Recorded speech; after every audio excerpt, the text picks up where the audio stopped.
ഉത്തമ രാമഭക്തന്റെ സമ്പൂർണ്ണ ചരിതം. വീരഹനുമാൻ ഇന്നു മുതൽ വൈകുന്നേരം 6 മണിക്ക്. മര്യാദയ്ക്ക് ഇവിടെ നിന്നില്ലെങ്കിൽ ഞാൻ നേരെ പോകുന്നത് നിന്റെ അമ്മായിയച്ഛനെ കാണാനായിരിക്കും. നിന്റെ വയറ്റിൽ ആകെയുള്ളത് രാവിലെ കഴിച്ച ഭക്ഷണം മാത്രമാണെന്ന് ഞാൻ അയാളോട് പറയും.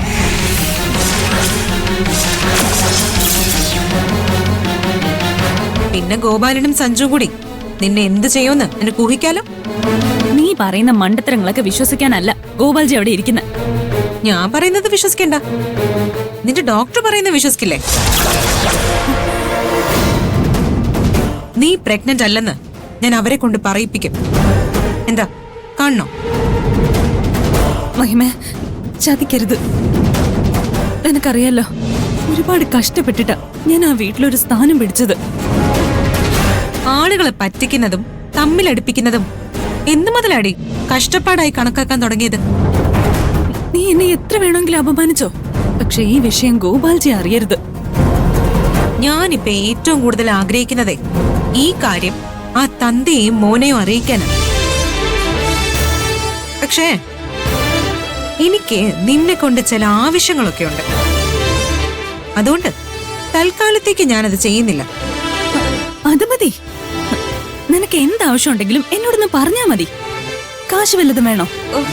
എടി എടി, ഞാൻ നിന്നെ പോലെ ഒരു ആർത്തി പണ്ടാരോ അല്ല. എന്റെ ലക്ഷ്യം ഗോപാലിനോട് പകരം വീട്ടാന്ന് മാത്രം. അയാൾ എനിക്കെതിരെ എന്തൊക്കെ നീക്കങ്ങളാ നടത്തുന്നതെന്ന് എന്നെ അറിയിക്കാൻ ആ വീട്ടിൽ ആരെങ്കിലും വേണം. ആ ജോലി നീ ഭംഗിയായിട്ട് ചെയ്യണം, മനസ്സിലായോ? അല്ല, ഞാൻ അവിടെ താമസിച്ച ആ കുടുംബത്തിനെ തന്നെ ചതിക്കുന്നത് തെറ്റല്ലേ? അയ്യോ, കുടുംബത്തെ ചതിക്കാത്തൊരു സത്യസന്ധ. എന്റെ ചേച്ചിയെ കൊല്ലാൻ നീ വീട്ടിൽ ആളെ കയറ്റിയൊന്നും ഞാൻ മറന്നിട്ടില്ല. അതൊക്കെ പഴയ കാര്യങ്ങളല്ലേ. നമുക്ക് ഇപ്പോഴത്തെ കാര്യങ്ങളെ കുറിച്ച് സംസാരിച്ചാ പോരെ? അവിടെ നടക്കുന്ന എല്ലാ കാര്യങ്ങളും ഞാൻ നിന്നെ അപ്പ അറിയിച്ചോളാം. എന്നെ ചതിക്കാൻ എന്തെങ്കിലും ശ്രമം നീ നടത്തിയ എന്റെ സ്വഭാവം നിനക്കറിയാലോ.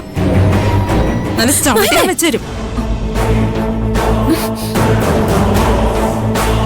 മഞ്ജുവിന്റെ മുമ്പിൽ എന്റെ നാടകം പൊളിയാതിരിക്കുന്നതാ നിനക്ക് നല്ലത്.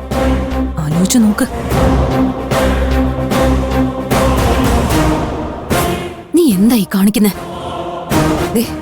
എല്ലാത്തിനും ഒരു പരിധിയുണ്ട്.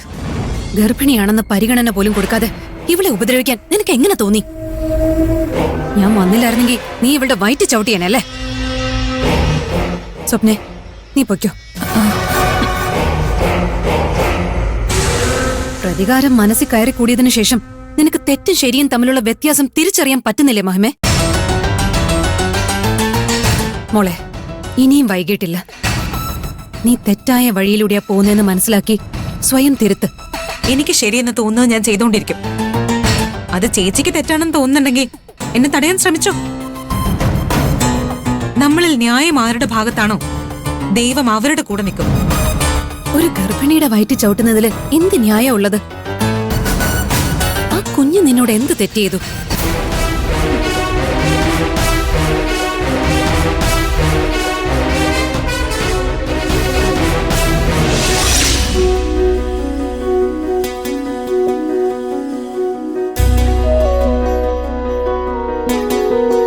ഹലോ.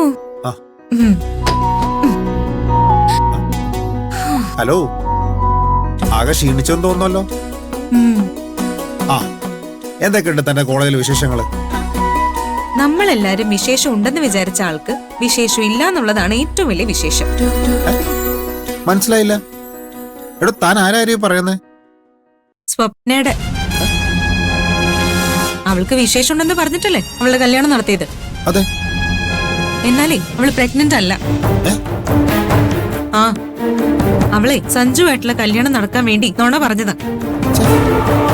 എടോ, ഇങ്ങനൊരു നുണ ഏതെങ്കിലും പെൺകുട്ടി പറയൂ? കാരണം അവൾക്ക് ലക്ഷ്യമാണ് പ്രധാനം. എന്തൊക്കെ പറഞ്ഞാലും ശരി, അവൾ ഗോപാലന്റെ മരുമകളായല്ലോ. എത്ര നാണം കെട്ടാണെങ്കിലും അവൾക്ക് ലക്ഷ്യത്തിലെത്താൻ അറിയാം. എടോ, താനിതെങ്ങനെ അറിഞ്ഞത്? ഞങ്ങളുടെ ഹോസ്പിറ്റലിൽ ജോലി ചെയ്യുന്ന ഒരു ഡോക്ടറെ കൊണ്ട് അവള് കള്ള പ്രഗ്നൻസി റിപ്പോർട്ട് എഴുതിപ്പിച്ചു. അത് ഞാൻ കൈയോടെ പൊക്കി. നമുക്ക് ഇത് എത്രയും പെട്ടെന്ന് ഗിരിയെ മഞ്ജുവിനെ അറിയിക്കാം. എന്തിന്? അവർക്ക് വേണമെങ്കിൽ അവര് സ്വന്തമായിട്ട് കണ്ടുപിടിക്കട്ടെ. എടോ, നമ്മളിത് അറിഞ്ഞിട്ട് അവരോട് പറയാതിരിക്കുന്നത് ശരിയാണോ? അവരറിയുന്ന എല്ലാ കാര്യങ്ങളും നമ്മളെ കൃത്യമായിട്ട് അറിയിക്കുന്നുണ്ടോ? ഇല്ലല്ലോ. അപ്പൊ നമ്മളോട് കാണിക്കുന്ന പ്രതിബദ്ധത അങ്ങോട്ടും കാണിച്ചാ മതി. അത് മാത്രല്ല, എനിക്ക് ഈ വിവരം അറിയാവുന്നിടത്തോളം കാലം സ്വപ്നം ഞാൻ വരച്ച വരയിൽ നിൽക്കും.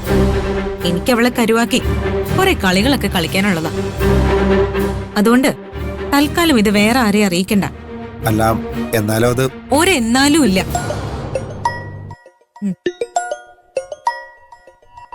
സൂരജാണല്ലോ. ഹലോ. മഹിമേ, നീ എത്രയും പെട്ടെന്ന് ആശുപത്രിയിലേക്ക് വാ. ആശുപത്രിയിലേക്കോ? എന്തു പറ്റി?